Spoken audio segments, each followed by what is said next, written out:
All right, guys and girls, we are back on the AlwaysMoto Podcast, and we are here on the YouTube channel at the same time. So this is where we're going to do the emergency department. It's been a couple of weeks. We've been away with Redbud, but we're back. We're up on date on what we've got for our injury list here, and we're going to run through it right now. The emergency department.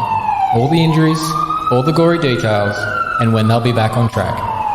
It's the list you really don't want to be on. I say this every time we play this intro. You do not want to be on this list. It sucks to be on this list. It means you're not on the bike. You're not riding. You've had a crash. Bad scenario for a moto rider. Anyway, let's get into the list from Unadilla as we head to Budds Creek. Now, the list is actually quite short for the guys that got injured at Unadilla, which is awesome. It's been a very busy season, particularly the Supercross season, for injuries. Motocross has slowed down. That's a normal process, but there's also a bunch of injuries for Motocross series that we don't tend to find out about because there's so many more guys that enter and don't necessarily, post on socials about it. We don't have them following that. In Supercross, you can see everybody who's in the list and who didn't do it, and I can go and check their sites, their social sites. It's not as easy in outdoors. People hide it a lot more in the outdoors too. They just don't seem to, post about it as such. So what we have from Unadilla, obviously RJ Hampshire on that Rockstar Energy Husqvarna factory racing team, had a crash at the start of Moto 2 there, caught in the traffic area, off the edge of that drop down, smacked his head pretty good. We've checked in with RJ. RJ was good enough to reply to us. He's confirmed that he got a concussion and that he's on concussion protocol.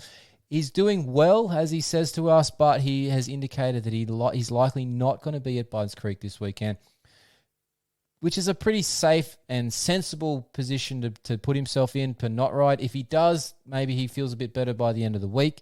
It's early when we've checked in with this at this point in time. Hopefully he's feeling better. Maybe he does show up. But if he doesn't, I think that's a smart move, giving yourself the extra week. That crash took him out of any chance of probably getting to the title at this point. So he might as well get himself recovered. He's only going to drop to second at worst third at worst in terms of the SMX points by missing a round, I'd say, which means, a couple of points here or there for his starting position in SMX is not an issue, but he's likely to do really well in SMX series. So he's going to make sure he wants to be fit and healthy for that when it starts in September, which isn't very far away. It's only 2 rounds left in motocross. The other one on our list from Unadilla is Scott Meshey. Unfortunately, we've talked to Scott a couple of times this year. One for just his post-race interviews here on the AlwaysMoto podcast, which you can check out, which we had from Redbud. You can check out on our feed, on whatever your favorite podcast player is. But Scott had a bit of a run-in with another bike that was crashing this week at Unadilla, and he managed to cut right on the end of his finger here, on his middle finger, had a fair bit of blood coming out, had to stop riding, couldn't finish that moto, couldn't go out for the next moto. That was in Moto 1. And unfortunately had to get a bunch of stitches there to pull himself back together. If you check out his social pages, there's a very nice bloody glove that he had on when that happened. I don't think that'll wash out, Scott. You're going to have to get a new set for that one. But he's indicated this week that he is going to be back for Budds Creek, so he probably just taped that up. The worst case with any lacerations is that you rip open those stitches again and it bleeds again, or from the sweat that goes in, you've got to try and keep that area clean and dry, which is hard when you're sweating like crazy in the middle of summer at an outdoor event. So he's going to risk an infection there, but ideally he can cover it and keep it dry, clean it in between time, keep it sterilized, keep alcohol wipes and such. He'll be good to go, but hopefully he just keeps it clean. Hopefully no issues moving forward. So those are the 2 injuries from Unadilla. Like I said, short list this week. Just going to touch on a couple of other things here in the rest of this video. The recent returns. Now, there's been a bunch since we did this last video, which is awesome. But I think this is all heavily driven by guys trying to get some points and some bike time and bike fitness in the lead up to the Super Motocross Series, trying to make sure they're in either the LCQ or it's a straight qualified top 20 in overall points.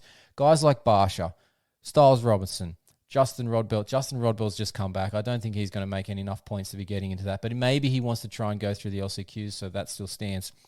Austin Forkner, Pierce Brown, all these guys are potential, well-off race winners, race podiums that could happen in Super Motocross if things are going well for them. So they're trying to get some bike time, which is awesome. And I think that that's brought them back. In years past, I don't think most of that list you would have seen in motocross. They would not have come back because the series would end and they would just take that holiday time to be prepped, ready for Supercross boot camps. So we'll have to see. Now, the other couple that I want to mention here are, will we see them in the next 2 rounds at all? I don't think so, but there's potential for exactly the same reason we just mentioned about Super Motocross points. Christian Craig, Cameron McAdoo, Jordan Smith. Will we see those guys back? I don't know. It's a bit of a long shot from based on their injuries and the times that they've been out. But if they want to try and do that Super Motocross, this would be the chance. Get a couple of points, get a couple of motos. Maybe it's just at Ironman they do it. I don't know. We'll see how this plays out. But watch closer to the event. Watch our social channels. We'll post if they come back. You just got to keep an eye on it. Now, the other thing we're going to mention here, the MIA of Jet Reynolds at Pro Circuit Kawasaki. He went out with food poisoning a couple of weeks ago, and we hasn't been seen from since. Now, obviously, there's a lot of rumors talking around his position with his ride for next year. That might be impacting this, but in short, this is the longest case of food poisoning I think I've ever seen. All right, and on the other side of things, some not returns, but return to training at least. Eli Tomac, Malcolm Stewart, they're both recovering well, as we've heard, from their injuries. For Eli, that Achilles, for Malcolm, that ACL. Things are progressing what seems to be on a steady path for both of them. They're both in the gym doing exercise, which is fantastic to see. I think they both will be aiming for that late October, early November start point to be back on a bike, which would put them back into that normal Supercross bootcamp timeframe, which is all you can ask for at this point with those injuries that they had. So hopefully we see them at that exact moment. All right, that's our updates for the emergency department this week. Short and sweet. We'll be back again next week when we have more injuries, unfortunately, likely to happen after Budds Creek, and we'll run you through that information then and there.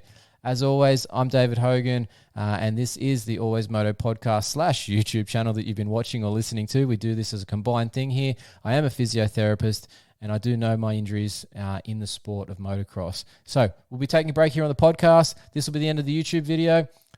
If you're on the YouTube, come and find us on the podcast, hear what else we talked about. If you're on the podcast, go and check out the YouTube channel. Why not? Make sure you follow and subscribe. Thanks for listening. Thanks for watching.